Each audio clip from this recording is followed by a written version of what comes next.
And we are back. Peanut Gallery, take it away with some Bible study. All right, so we're going to talk today about Ricky Banderas, otherwise known as El Mesías, Judas Mesias, Mil Muertes, Muertes Cibernática. He wrestled in a variety of different promotions. Mm-hmm.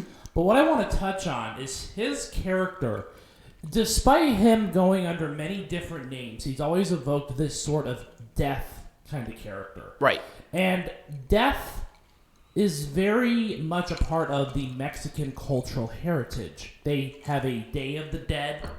The stylings of, I guess, who is now Ricky Banderas, has been very involved in death, killing. I mean, half of his storyline has been fucking casket matches. Right. And, just all around entertaining the idea of death, which is, again, something that Mexican culture puts in very high esteem. Right. So let's go over some of the major storylines that he has had. And I want you to kind of notice some patterns that we've seen throughout the life of his real name being Gilbert Cosme Ramirez. So he got to start. I can't. That's weird. Anyway, go ahead. He got to start the International Wrestling Association, very famous promotion based out of Puerto Rico. He actually signed under a gimmick of El Patriota, which is a name that was created feeling the artistic names of Latin musician Ricky Martin and Antonio Banderas. That's weird. Yeah. He debuted about the same time in Extreme Championship Wrestling. We worked a televised match with them. And he actually formed a tag team in IWA with Herman Figueroa, who wrestled as Gran Apolo and formed a tag team called La Nueva Generación. Wow, I am. Anyways, so Cosme's character in 2000 turned on Gran Apolo, and he joined the heel stable Los Intocables with Miguel Perez and Jesus Castillo. And then he's been involved in many different tag teams in IWA, but he went through a darker character change in 2000, became El Mesías Ricky Banderas. And he won various titles under this character as well. He actually also, interestingly enough, had a match where he was termed Rey Phoenix. This is not the same Rey Phoenix that we know today. So, back in the early days, he kind of had some character developments, but what we're kind of seeing is that he joins this group. The group is very dominant as a heel stable. And again, this is before his character really even takes that darker, like, death kind of side. And what happened was, he's just trying to get those ropes in. He's trying to get his name out there. Right. And obviously now he's very well known for his death sort of thing. And really, I think where he got a lot of that was when he was with Triple A, because he joined them back in 2006 and was with them for about 12 years. Mm-hmm. And that's when he took upon himself this sort of cybernetico theme and feuded with La Parka. And what happened was he kind of had this sort of like copycat sort of thing with La Parka, which culminated in a mask versus mask match at Triple Mania 14. So following that, he was injured, and then he changed his character up again, and again, he was a part of a stable. So being part of a stable has been very much a part of his career, which is interesting because his character kind of leaves you to believe that he was like kind of a loner almost. But if you look back on his career, he's been the head of many different stables, which I think is a good representation of kind of his style of leadership. Also, his draw as a character just became more and more to the point to where you knew that if you were a wrestler and want to establish yourself as a heel, you have to join up with the guy who literally is the embodiment of death in Mexico. Right. because with death, and especially with Mexican religion being a very Catholic based religion, it's very respected, but also the people who embody it are a symbol of evil because they find it to be disrespectful. Right. So just after he joined AAA, he changed his name to El Mesias, and then he got his big push as a main event heel. Right. So I think really when he started to get his, I guess maybe not his peak, but maybe one of his peaks was when he was a main event heel. And he won, he has still been feuding with La Parka at this point in time. So really, this whole dynamic between La Parka and El Mesias was very much a part of AAA during this time. Right. It wasn't very well known to American audiences, but he was a huge part of the evolution of AAA to more of that main event kind of thing, because you know the history of Mexico, where it's CMLL, they've been around forever, right? And AAA was a small fry, right? I think they started in like 1993, right? Yeah, and they really kind of rose up through the ranks. They really became kind of that second brand. Right, if you want to compare around this time. Right, if you want a comparison, it's essentially like AEW Mexican, yeah. Right. And so I think it's really interesting to have this heel character dynamic, because if you think about AAA was always about the outlandish kind of characterization, the entertainment aspect, whereas CMLL is very much the more traditional wrestling style.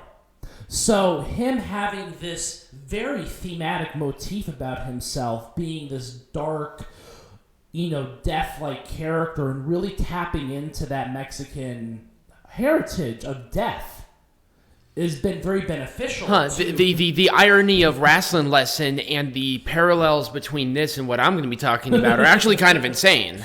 Right.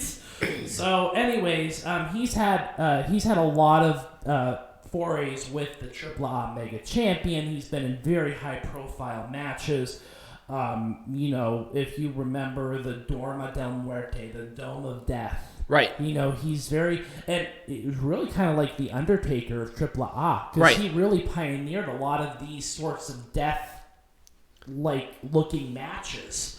Like casket matches. The Dome of Death match and various other matches. We kind of see the evolution of this character and how it really kind of transcended even Mexican culture itself, because he was a part of some American promotions as well, and actually currently is to this day. His first foray into American promotions was Wrestling Society X in 2006. Jesus Christ. Yep.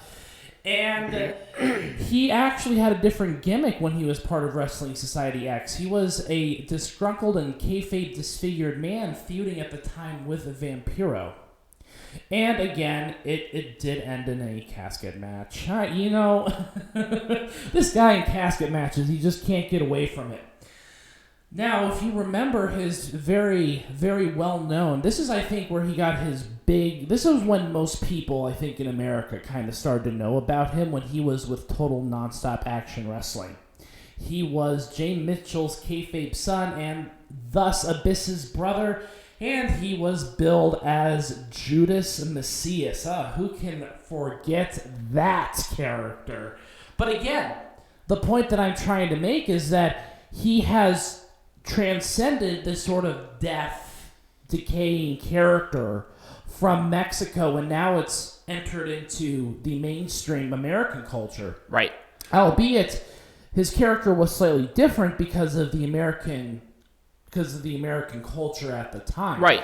But he played that heel, like, this sort of dark character. And I think it was really hard to translate that kind of cultural significance from even though the Mexican culture is extremely Catholic, in a way it is a very different Catholicism than what we know of here. Right. Because, with Halloween, it was more about the respect to the ancestors and portraying a lot of those scary things, because demons are also extremely popular in Mexico, and that is what a lot of these people do. Right.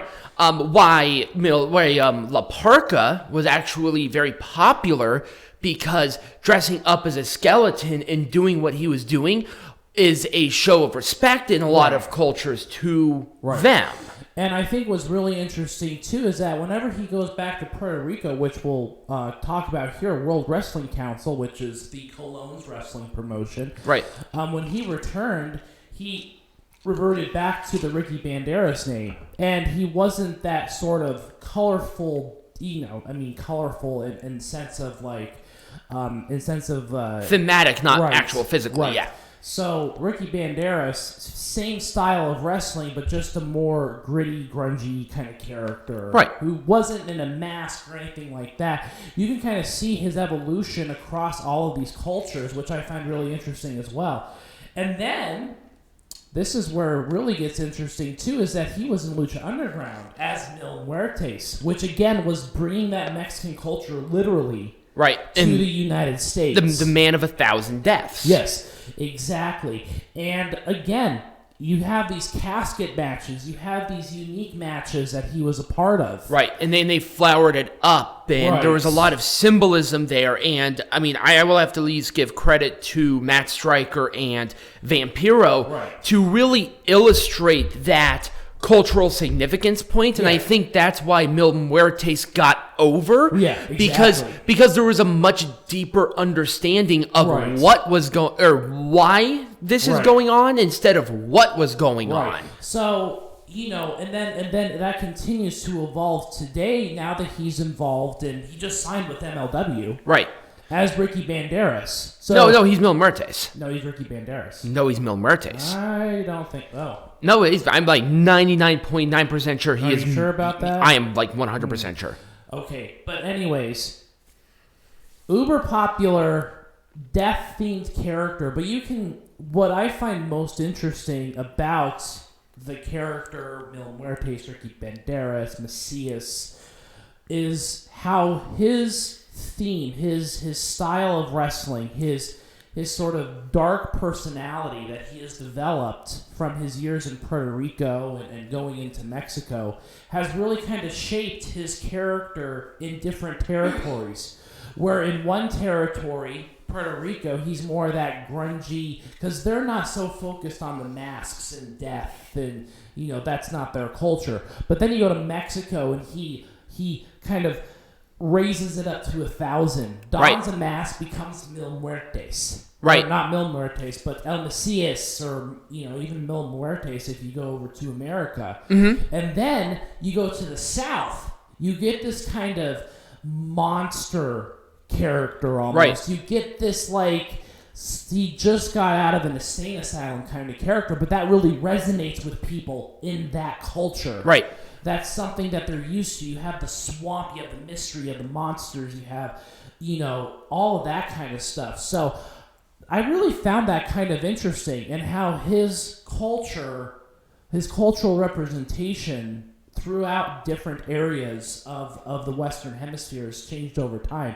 It makes you even wonder, what kind of character would he have donned if he was in Japan?